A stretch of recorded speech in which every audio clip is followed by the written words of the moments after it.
Om Shanti. Om.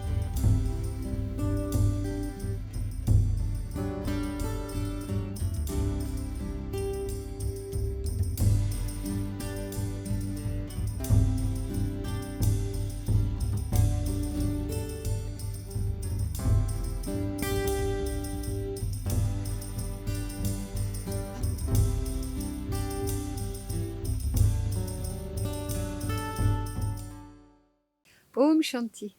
Om, Om, Om, Om Shanti. Om. Om Shanti à vous toutes et à vous toutes. Alors, vous êtes amoureux, amoureuse. Vous êtes dans le début de votre existence, à la moitié de votre existence.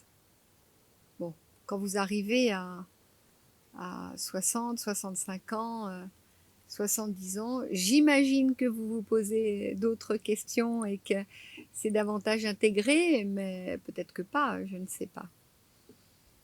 Alors, qu'est-ce qui se passe? Qu'est-ce qui vous arrive intérieurement lorsque vous êtes amoureux, amoureuse, et que vous êtes sur ce chemin spirituel, sur ce chemin de développement de conscience? Je vous entends autour de moi me poser cette question.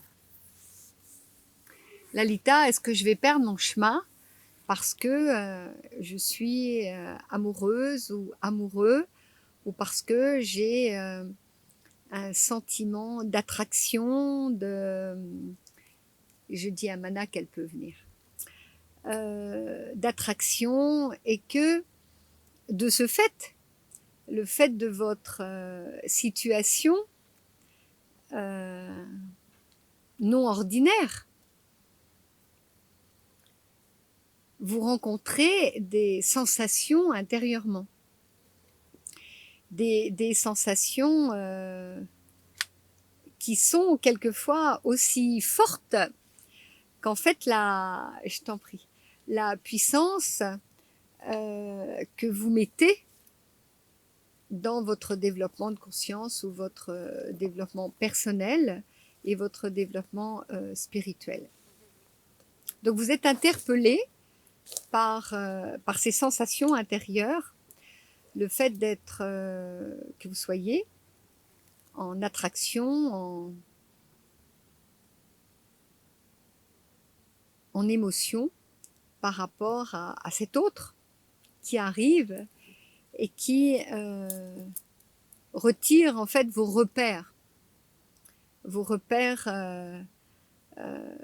d'une certaine stabilité de chemin dans lequel vous êtes. Alors je répète que je vous entends autour de moi me témoigner votre crainte d'oublier ou de perdre votre route initiatique, votre engagement. Alors j'ai envie de vous partager des petits éléments concernant cette question.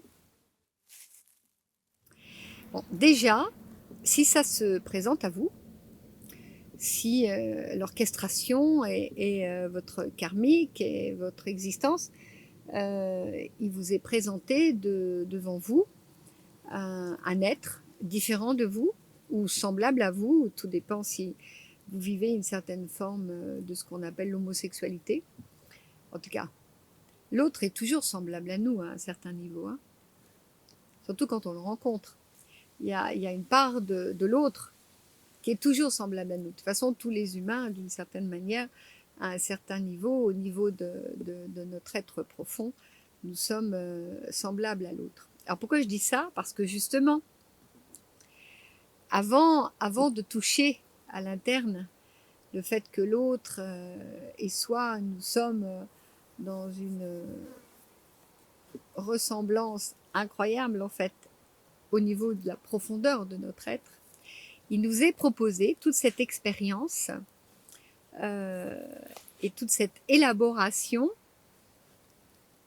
Je dis élaboration parce que ça se construit, ça se réalise.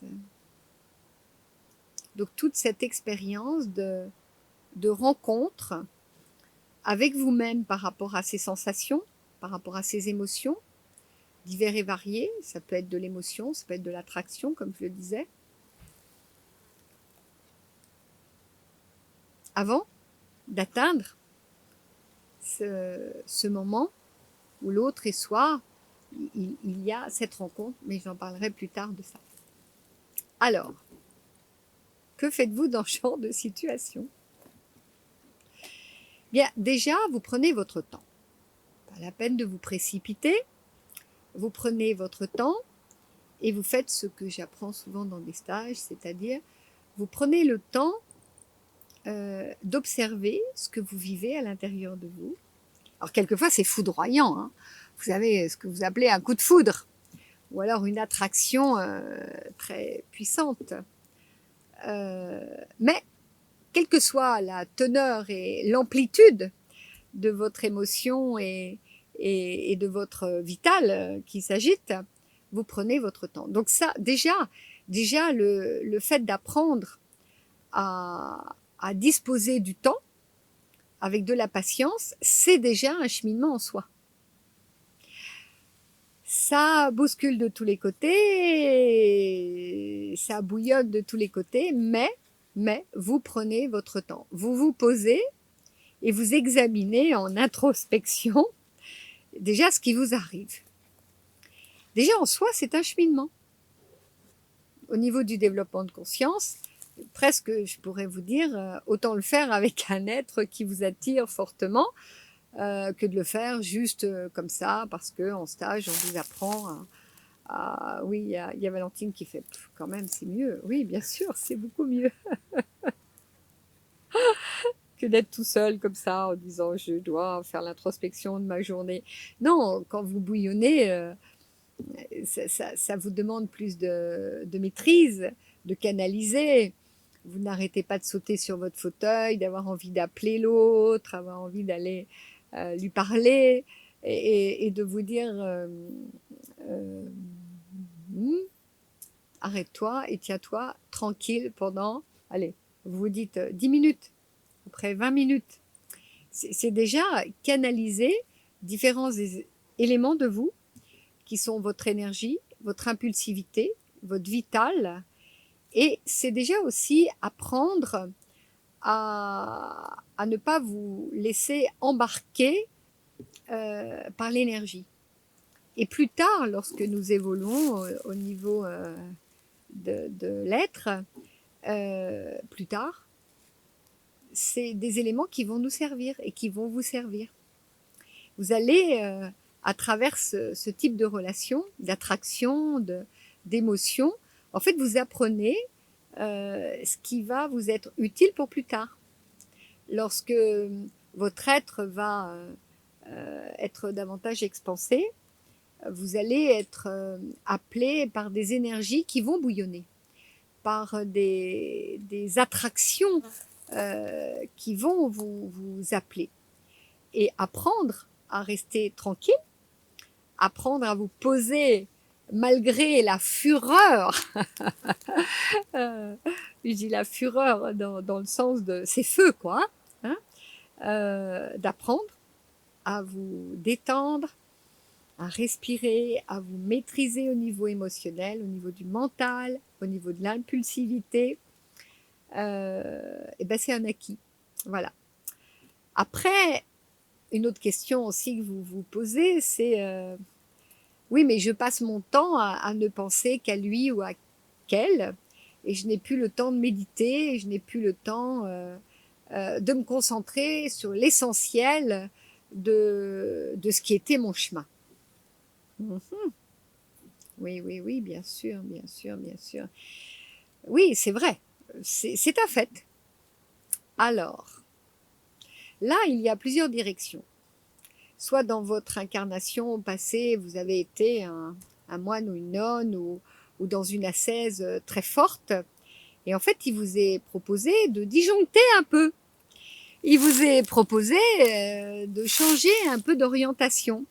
Et donc, en fait, il vous est proposé là la rencontre d'une flexibilité par rapport à une ascèse un peu, je dirais, peut-être quelque peu ferme ou sévère. À vous de regarder à l'intérieur. Si vous avez le sentiment que vous êtes tendu, si vous ne méditez pas et que vous êtes, euh, je dirais, tellement contrarié, le fait de ne pas avoir médité, de ne pas avoir fait vos pratiques quotidiennes et le fait de ne pas avoir fini le livre que vous étiez en train de lire, j'évoque tout ce que j'entends autour de moi. Ben oui, mais pendant que vous contactez cet autre, qu'est-ce que vous contactez? Vous contactez ce que vous êtes en train de chercher à l'intérieur de vous en méditant, c'est-à-dire la douceur, la tendresse, euh, cette fluidité. Et voyager à l'intérieur de tout ce chemin spirituel, c'est aussi voyager dans la relation au spirituel, la relation à la conscience. Comme le stage qui existe là, il y a Shakti, Mandala, interrelation. L'interrelation n'est pas que psychique, elle est aussi liée à la manière dont vous êtes vous-même avec cette voie qui vous est proposée, ce développement de conscience. Donc lorsque vous rencontrez l'autre et que vous avez le sentiment de ne pas être sur votre chemin, mais s'il se présente à vous ce chemin, et que à l'intérieur de vous, vous êtes, j'irais, accompagné dans votre énergie à aller regarder ce qui se passe par rapport à cet autre, c'est bien qu'il vous ait proposé un petit cheminement. Je crois que la question n'est pas est-ce que vous vous perdez. La question, c'est est-ce que vous faites réellement le cheminement qui vous est proposé? C'est ça la question. Est-ce que vous le recevez comme une ouverture d'expansion? Est-ce que vous pouvez regarder ce que cet autre vous propose? Est-ce que vous pouvez regarder ce qui vous est proposé par rapport à vous-même? Et comme je le dis lors des stages de Shakti, l'autre, lorsqu'il ouvre une part de notre émotionnel, je ne parle pas de cœur, hein, mais de notre émotionnel, c'est-à-dire d'attention à l'autre, quand l'autre vous intéresse, quand vous êtes fasciné par cet autre, bien, vous quittez un peu d'égotisme pour regarder l'autre. Il vous surprend, il vous permet de vous dépasser, il vous permet de vous reconsidérer. Souvent, quand vous êtes dans cette situation, vous ne savez plus comment vous habiller, vous ne savez plus comment vous regarder dans la glace, vous vous demandez est-ce que je lui plais, est-ce que je lui plais, est-ce que je lui plais, enfin c'est toute une question, est-ce que ce que je suis va lui plaire? Tant que vous vous posez ces questions, eh bien, c'est que narcissiquement, égotiquement, l'autre n'est pas intégré à l'intérieur de vous. Donc le voyage qui vous est proposé de la rencontre est passionnant. Alors, c'est un peu dommage de la refuser. Et c'est surtout tout à fait idiot et un peu nounouille de ne pas voyager dans cette expérience avec tout ce qu'elle vous demande de considérer. Car très souvent, c'est le moment où vous commencez à vous dire « j'ai un problème relationnel ». C'est le moment où vous commencez à vous dire « mais physiquement, je ne me sens pas moi-même ». C'est le moment où vous pouvez regarder si, par rapport à l'autre, vous vous dépassez ou pas pour l'autre. Donc, est-ce que égotiquement, c'est vous ou c'est l'autre qui est en premier? Donc souvent, c'est le moment où vous arrivez en me disant, mais en fait, je m'aperçois que je vis que pour l'autre et que vous n'arrivez plus à vivre pour vous parce qu'il y a cet autre. Donc, quelquefois, vous préférez vous séparer et vivre que pour vous-même. Et puis, au bout d'un mois, vous venez me voir et vous me dites mais je m'ennuie, j'ai l'impression de tourner en rond. Ben oui, bien sûr, puisqu'il vous est proposé cette rencontre. Et puis, cet autre, bah, aussi cela ça vous permet de regarder si un autre se dépasse pour vous. Et c'est curieux de constater qu'un être, par rapport à qui vous êtes, à la manière dont vous vous considérez, cet être se dépasse pour vous. Il dépasse ses limites, il dépasse ce qu'il ne comprenait pas. Il est, il est capable d'avancer pour se rapprocher de vous. Ceci est une voie merveilleuse. Ceci ouvre la voie du cœur. C'est ce qui ouvre la voie du cœur. C'est ce qui ouvre la voie de l'être. Alors quand ça ne se passe pas, vous êtes très triste. Vous devez en effet explorer le pourquoi vous êtes avec un être qui ne se dépasse pas pour vous. Et avec vous. Vous devez regarder qu'est-ce qui fait que vous n'arrivez pas à vous lâcher devant cet autre. Voilà. Donc en fait, la rencontre qui dure souvent quelques mois très féerique, très comme un feu d'artifice, comme un arc-en-ciel qui se présente à vous, au bout de quelques mois, les questionnements commencent à arriver parce que bien il est dit que le naturel revient toujours au galop. Et oui, le naturel de ce que vous devez aborder revient au galop, c'est-à-dire ce que l'autre vous propose d'explorer. Et en même temps, vous n'êtes pas avec vous. Vous êtes dans ce début de la rencontre à deux. Et quand je fais les stages de couple, la session de couple et la session de tout ce qui est Shakti, cette rencontre à deux est gigantesquement une source d'évolution extraordinaire. C'est l'éclosion de ce qui peut éclore en chacun de nous. Parce que c'est une voie directe qui vous offre la rencontre de la différence. Comment l'autre est différent.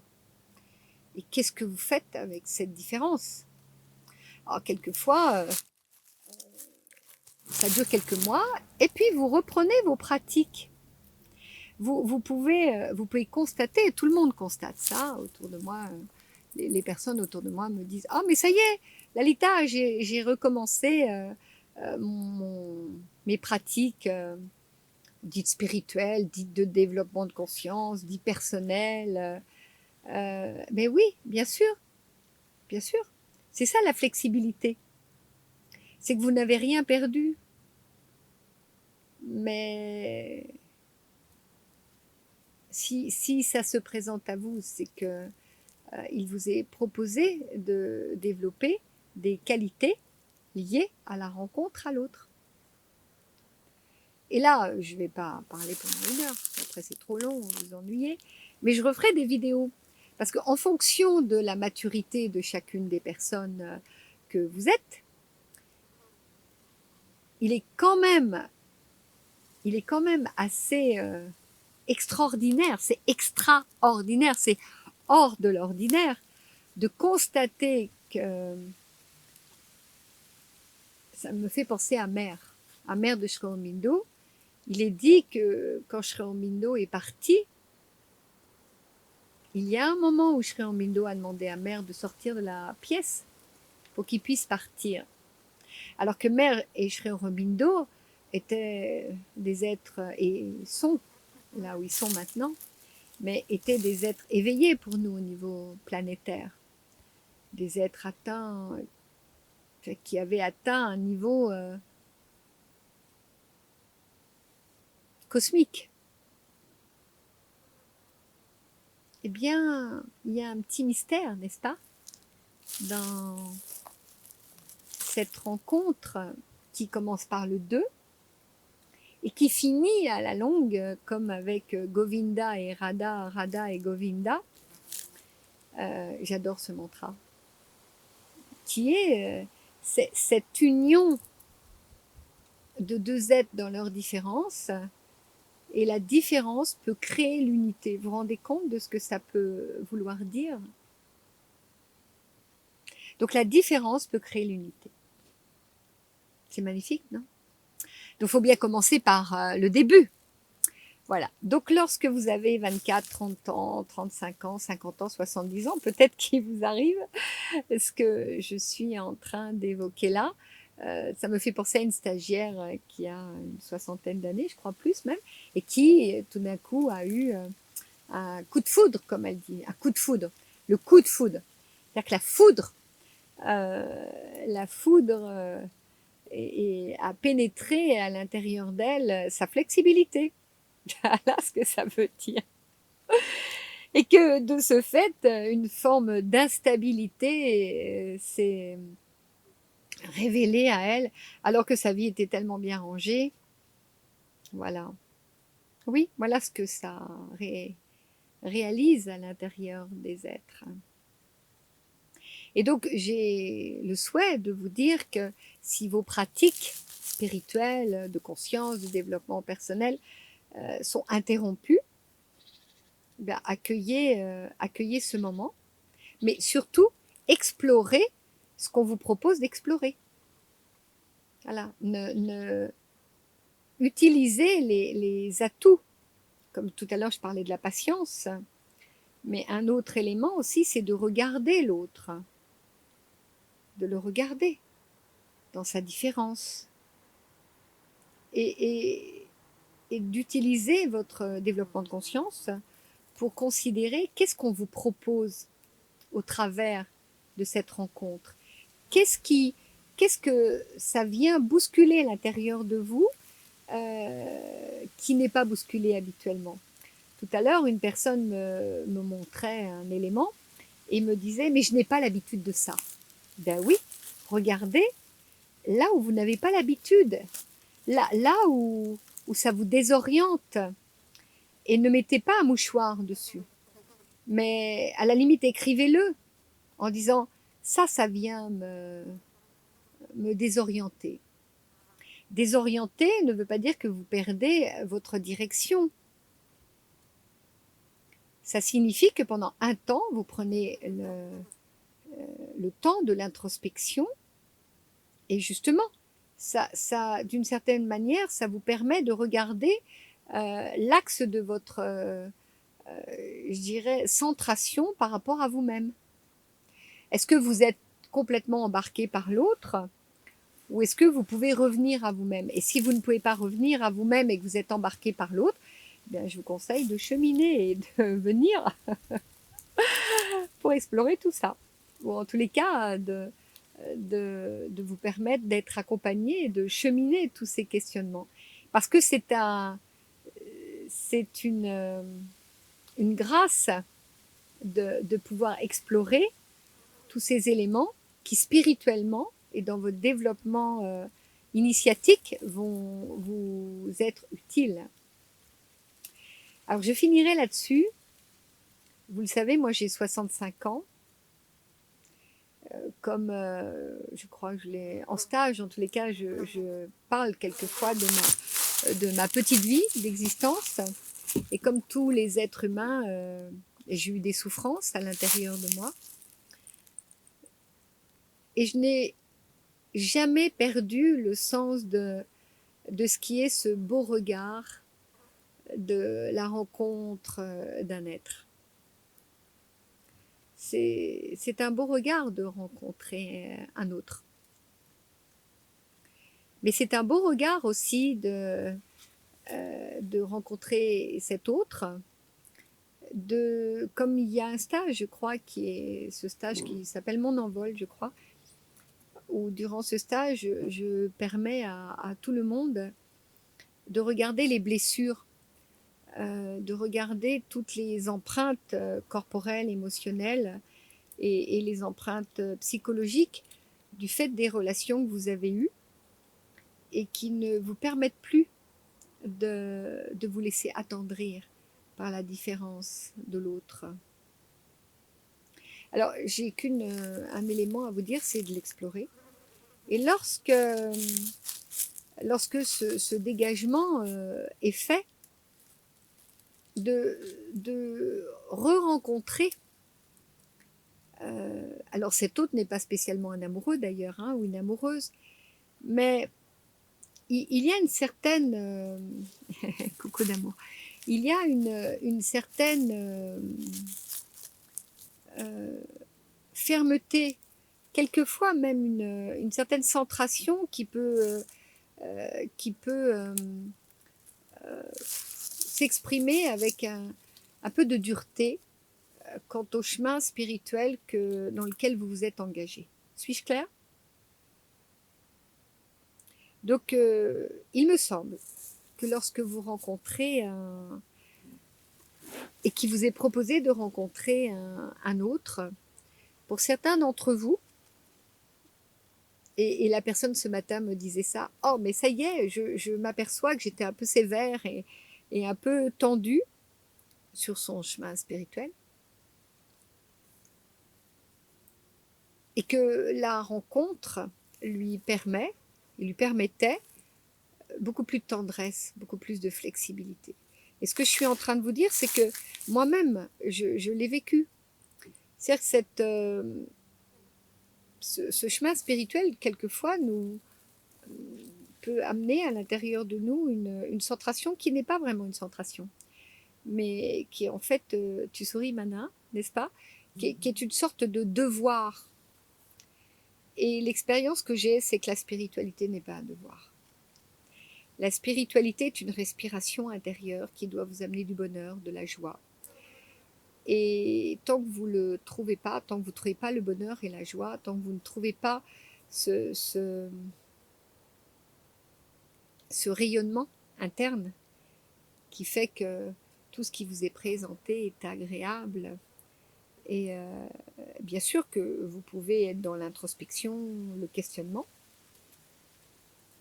mais ça ne retire pas la douceur du chemin. Et donc ce que je veux dire par là, c'est que c'est pas simple de ne pas être dans le devoir sur ce chemin spirituel. Et donc si par moment